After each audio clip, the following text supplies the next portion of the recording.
আসো আসো। ভালো আছো? ভালো ভালো। আপনি কাজ করছেন একটু? ভালো। আমরা আমাদের মাননীয় ভারপ্রাপ্ত চেয়ারম্যান মহোদয় জনাব তারেক রহমানের পক্ষ থেকে এসেছি।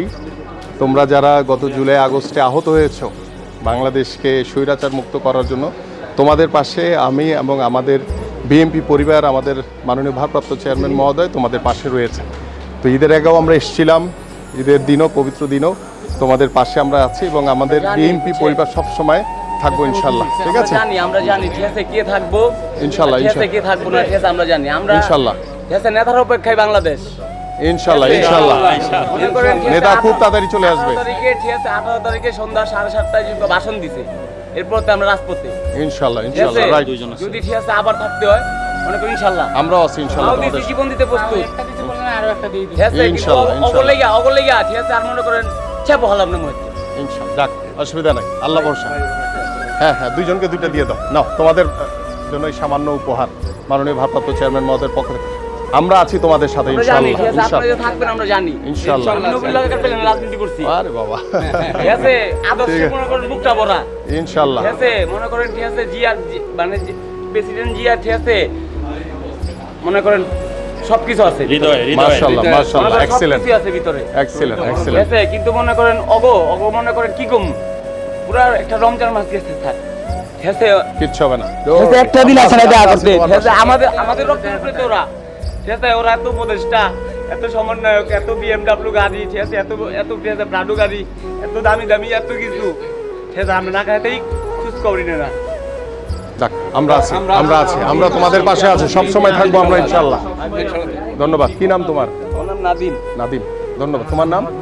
মনির খান। ঠিক আছে, থ্যাংক ইউ, ভালো থাকবা। Thank you thank you. নেন, আপনি কাজ করেন। হ্যাঁ আসেন।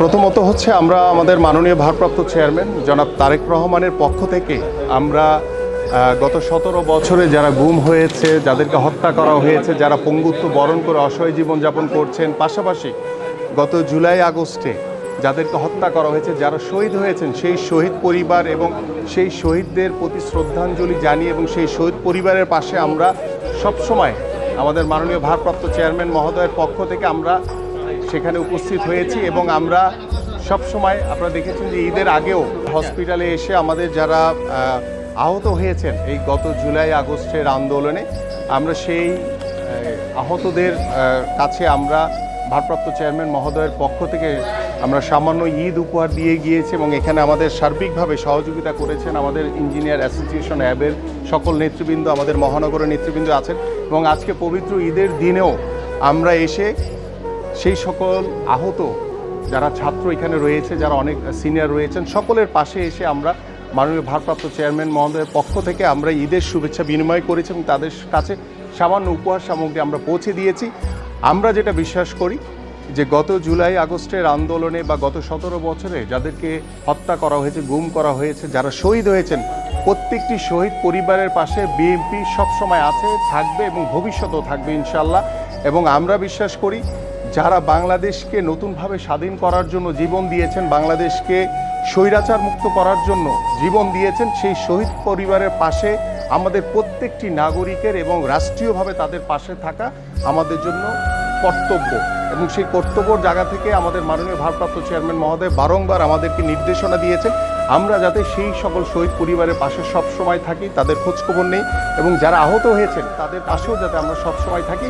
যার কারণেই কিন্তু আপনি দেখেছেন, আপনারা সকলেই জানেন যে আমরা 5ই আগস্টের পর থেকে বাংলাদেশে প্রত্যেকটি জাতীয়তাবাদী আদর্শের নেতৃবৃন্দ তারা কিন্তু সেই শহীদ পরিবার আহতদের পাশে গিয়ে দাঁড়িয়েছে। এবং আজকে আমি মনে করি যে আমাদের যে আহত যারা রয়েছেন তাদের চিকিৎসার জন্য আরও বেটার ফেসিলিটিস দেওয়া দরকার। কারণ আমি এখানে এসে গত ঈদের আগেও দেখেছি যে কিছুটা স্থিমিত, তাদের অনেকের ভিতর একটু ক্ষোভ রয়েছে যে আমাদের চিকিৎসাটা বোধহয় প্রপার হইতে হচ্ছে না। বাট আমি মনে করব যারা এখানে কর্তৃপক্ষ আছেন তাদের দৃষ্টি আমরা সেদিন আকর্ষণ করেছিলাম এবং আমরা আশা করি যে তাদেরকে যত দ্রুত বেটার চিকিৎসা দিয়ে যাতে সুস্থ হয়ে তারা যাতে বাসায় ফিরে যেতে পারে সেই কামনা আমরা করি।